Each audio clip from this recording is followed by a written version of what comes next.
Football season begins well before crowds gather in Spartan Stadium. Months before a cleat touches the grass, hard work commences.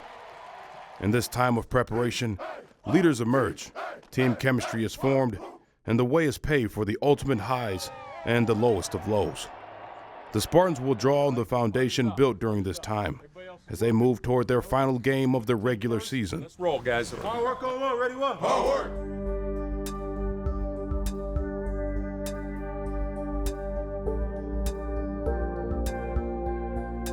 I grew up in Richmond, Virginia.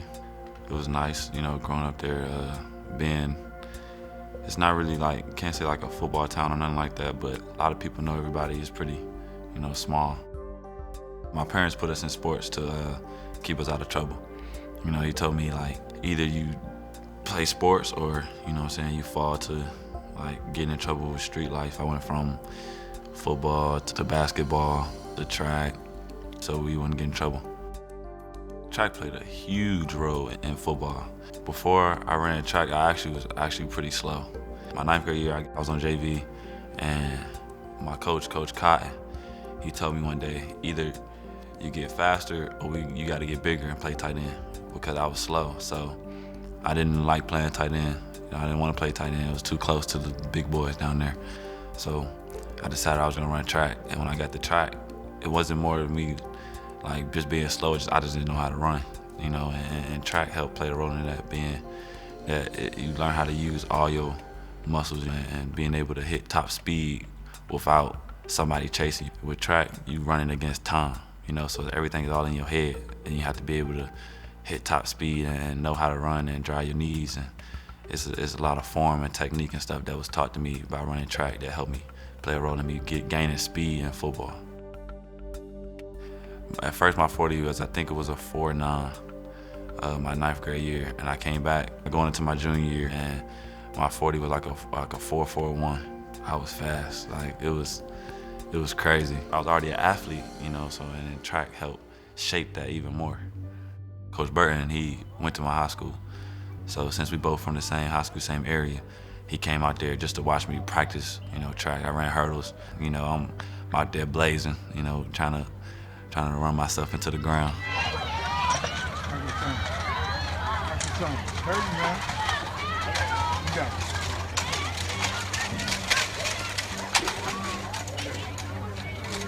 Coach Sam talked to me about not a lot of people that run track play football. It's real scarce to see people doing both like that.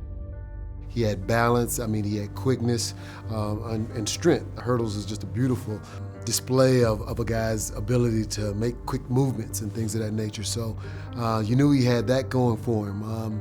And like I said, he had the wind, to be able to run for days. So it was one of those things that you knew when he ran track and the times that you saw that he ran, and you knew that was going to transfer very well for what we did at the wide receiver position. What's really funny is I honestly don't even think I knew Michigan State was a school. Once I got here, it was whoa, this, it was way bigger than all the other schools. Most other schools was small, kind of compact, and when I got here, I'm whoa, it's huge, this is big. I think this is what college should be. This is just amazing. So I'm yeah, I need to come here. Once I got the offer, I had started to look into the wide receivers. Plaxico Burress, I used to watch him when I was younger, and I knew he was from Virginia, and he came up here and had amazing 2 years here, and I'm just okay, all right, Plaxico did it, and then I started looking at it. I seen Charles Rogers, second pick in the draft, and I seen it was some good guys that come through here. They guys that just get their job done, real gritty type of guys. I'm just that's basically what I felt like I was. So I felt like coming here would be the fit, as into I'm a wide receiver, and all these wide receivers that came here just work hard and just get the job done.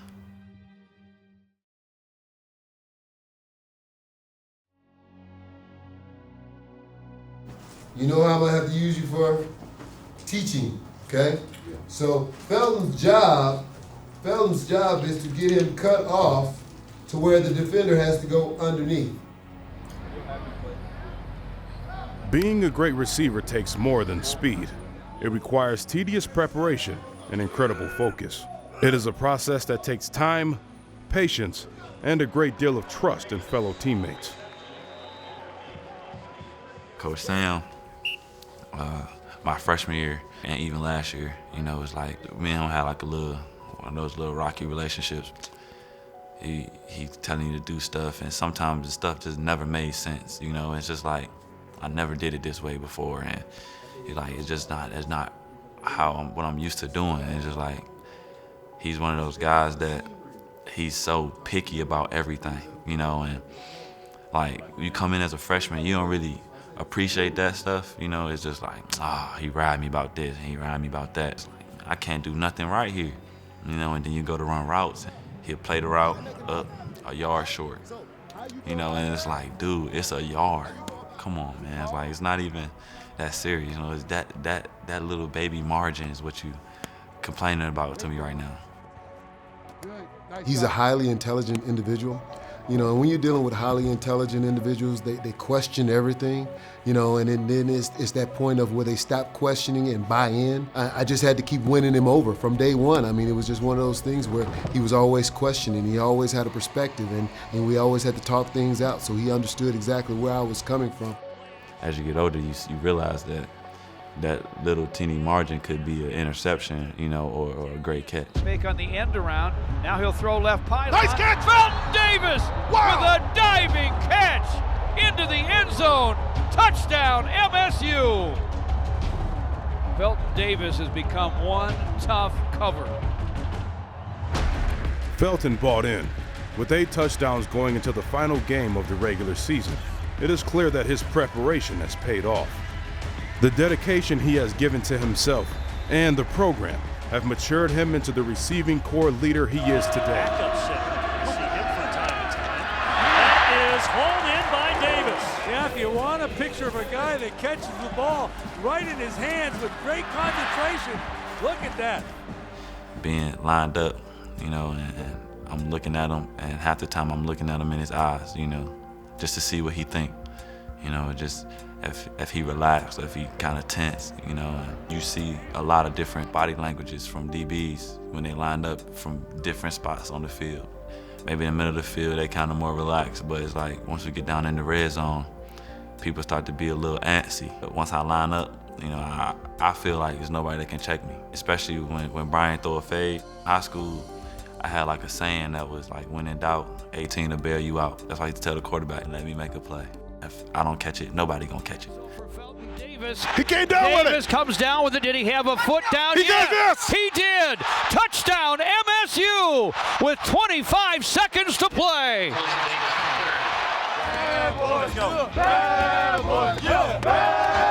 Felton Davis, who said to the media this week, this group of receivers with a lot of youth, they're calling themselves the bad boys, just like the Detroit Pistons. But my dad told me, as a wide receiver, you depend on a lot of other people, you know what I'm saying? And there's 3 other wide receivers on the field. Being that you play in this position, we just stick together, you know, and we want to all see each other succeed. That also allows Brian to keep his confidence high. He got 3-4 guys out here, you know, that's just, you know, going to do their job. It allows him to just play football. You know, we know that when the time comes, you know, each person going to get the opportunity to make a play. And we out there having fun, man. It's like a brotherhood, you know. And one guy, something happened with one guy, we all rally around him. You know, it's like, cause a lot of people, when playing football, they take it so far, you know, as in being like so serious, you know, all the time. And it teaches you life lessons, and it brings you closer with people. For me to be the leader of the room is, you know, it's something that I embrace. It's an honor to just be the leader, you know, in general, you know, and be able to just see those guys just play. I'm really just watching it firsthand, watching them develop, you know, the same way like Burb and them just saw me when I was younger, you know, and I helped shape them a little bit to the player that they are and help groom them to be like as close-knit as we are right now. He's understanding that he has to be a leader. And he's starting to apply all the things that we talk about in the program. Coach D'Antonio harps on, you know, that the leaders, the guys that are making plays, need to lead. I mean, they do laugh, they do joke, but when it's time to attack people and it's time to go to work, you know, take a lot of pride in that. They don't want to be embarrassed. They don't want to embarrass the group. And I think that's something that Felton has helped the young guys move along pretty fast in that regards as far as making plays. Everybody counted us out, counted Coach D out. The grittiness that we brought to this season, and saying that Michigan State gonna be a while before we get back to playing Michigan State football. And even though we took some to the chin, we still standing strong, and we still here. Being able to get back to a bowl, it's just feel good to us as a whole. All that we worked for from January to now, it happened. It's meant the world to me. I made some friends for life, and made some great moments playing football. Made some relationships with even people outside of football. Being in a college that's 10 hours away from home, 6 states up, and being able to be up here and experience a whole different lifestyle than what it is in Richmond. It meant a lot to me. So I praise God for being able to be blessed to the position that I'm in. Even with a loss or a win, both ways, I'm gonna praise God for being able to be in my position.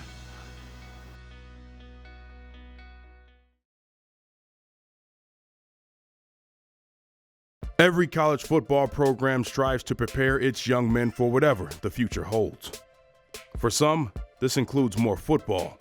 Stars like Kirk Cousins, Jack Conklin, and Trey Waynes are proof that the environment Mark D'Antonio has created fosters Spartan success not only on Saturdays, but on Sundays as well. These men shine a light for Michigan State each weekend, but perhaps shining brightest of all is Pro Bowl running back Le'Veon Bell. One of the most dynamic players in the history of the position, Bell is widely considered the best running back in the NFL, something he credits to his time here at MSU. When I look back on Michigan State, being here, man, it seems so long ago, but it really wasn't. But it meant so much to me, to be able to play here and play in that stadium with all those fans going crazy. Not even just sports-wise, but the education here, it's amazing. And, you always kind of keep that brotherhood with the people that you have been around here. I came back here today, I'm still seeing Jarrell Worthy and, Trey Waynes and guys like that I play with, and it's like we never left. We still have that bond together, and now we play with each other on Sundays, and we always kind of still talk about our college days, So Michigan State means so much to me, and I'm glad I had the opportunity to be here. Now Gleichert motions and is offset in front of Le'Veon to the left. Handoff to Le'Veon, running left. He's into the end zone. Pendleton in front of Le'Veon. Handoff to Le'Veon. Starts up the middle. Cuts it outside right at the 5. After a great move, dives to the goal line. He's into the end zone.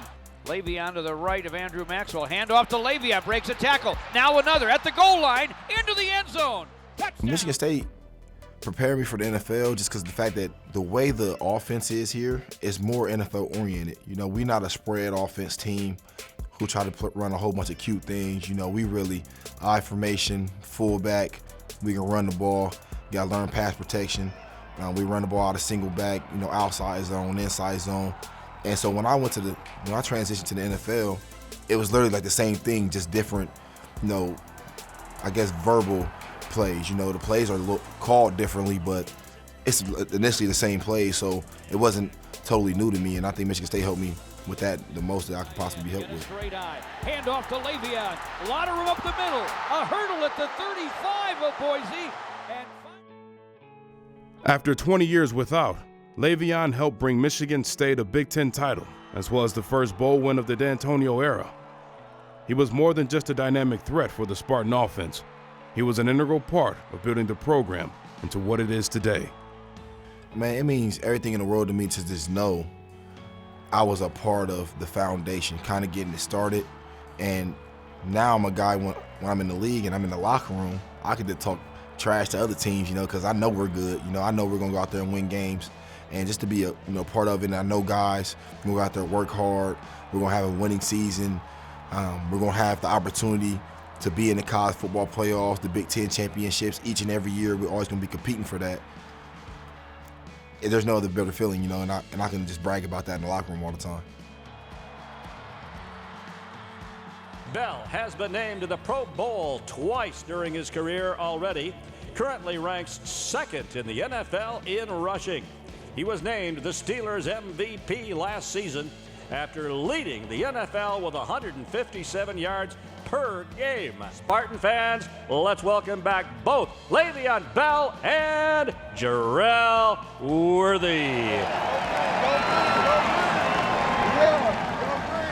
You know, when I was a young guy and I was sitting in that same room, I was watching Javon Ringer talk, and I remember just thinking in my head, man, I want to do that one day. I want to be a guy that, you know, people respect, you know, and love, and be able to come back here and, you know, everybody kind of, you know, look at me and look up to me. And the fact that that actually happened, you know, the fact that I actually get to come back and be an honorary captain and talk to guys and kind of give them my output, you know, of what it was like in college when I was there and what it's like now versus in the NFL, it just means everything in the world to me that I can kind of spread some knowledge, you know, to younger guys. And, you know, as long as I change maybe one or two guys' perspective and make them think differently, I feel like I did my job, you know, and that's all I really try to do today.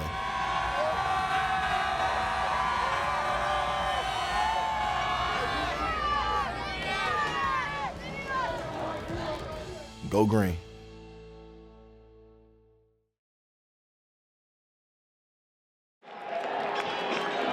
Welcome to the regular season finale for the Spartans here at Rutgers. This is an improved Rutgers Scarlet Knight squad, and clearly it's a much improved MSU squad. A chance to flip that record all the way up to 9-3 this season. For Michigan State, an improved defense this year. They're on the cusp of hopefully a premier bowl game for them. We are set to go here in Piscataway. Final game of the regular season. And Brian Lewerke by himself in the shotgun. Throws on first down, crossing pattern catch made. Felton Davis is out to the 40-yard line. Under center, Brian Lewerke back to throw. Over the middle for Sokol. Matt Sokol with a grab. He's inside the 30-yard line. Brian Lewerke under center. Connor Hayward offsets the eye. Brian throws for the right pylon, and Connor Hayward makes the grab. Touchdown, MSU. The young freshman making a play early in this football game. 1st and 10, back at the 10. Gus Edwards is the running back. Rashino hands the ball to the big bruising back. He's hit at the line of scrimmage. The ball is loose. It's picked up by a Spartan. Andrew Dowell Jr., linebacker, coming up there with the big recovery. And Kaflish will snap it. The kick is up, and the kick is good. So the Spartans with an early 10-0 lead over the Scarlet Knights at Rutgers. You can see all the red shirts for Rutgers defensively. Now, I would say after that first series, that opening drive, they really settled down. They really stepped up when they got in the red zone again. So these guys have come out to play. Every single play, there's a lot of red shirts on defense running the footballs. Whatever breeze there is at his back.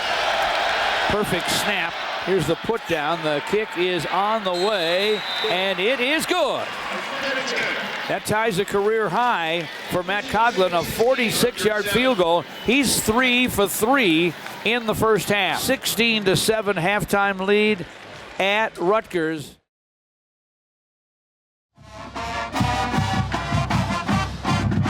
$24 minutes, 10 seconds to Rutgers 5 minutes and 50 seconds. Wow, that's a huge difference. Michigan State needs to continue to do those things and stop making the little mistakes, and I think they'll blow this thing wide open. 3rd and 10, Spartans at their 31-yard line. Looks right, guns it right side. Catch made by Cody White. Cody White tripped up as he gets to midfield. Nice grab. 32-yard field goal try this time for Matt Coughlin. Here's the snap, the kick is up, and the kick is good. He's good again, this time from 32. So here we are, Michigan State, 3-yard line, 4 downs to get it in. Toss sweep left to Holmes. Behind a block from Lucas, gets to the goal line, dives into the end zone. Touchdown, MSU. Big Jonathan Lewis, the QB, 6'3", 240, waits for the snap back in the shotgun. Pressured, steps back inside the 5-yard line, throws right side, it's picked off. The Spartans get a pick. Looks like Josiah Scott. 3rd and goal at the 3. Lewerke play fakes left, rolls to his right, keeps it. He's going to go in, standing up. Touchdown, MSU. Brian Lewerke probably put this game away right then and there. Here's the snap back. Looking over the middle, throws that way. Gave away his pass. It's picked off by Joe Bocci. Stepped right in front of it. First and goal at the 3. Damien's under center. Hands to Madre. Madre straight up the gut to the goal line to the end zone. Touchdown MSU. Another Spartan score. This from 3 yards out. It's over. The regular season's in the record books. And Mark D'Antonio will walk to midfield. As I said to our guys, you know, November, every game gets bigger. Far significant because it's an opportunity to win 9, flip the script from last year. Just extremely thrilled for our football team and what they've been able to accomplish. And this did not start, you know, tonight. This started a year earlier, where we went back and started just grinding, and formulating a plan, and figuring out what we had to do. And you know, so that bodes well for the future. And the future looks bright at Michigan State right now. But we'll add some more players, and we'll keep pushing.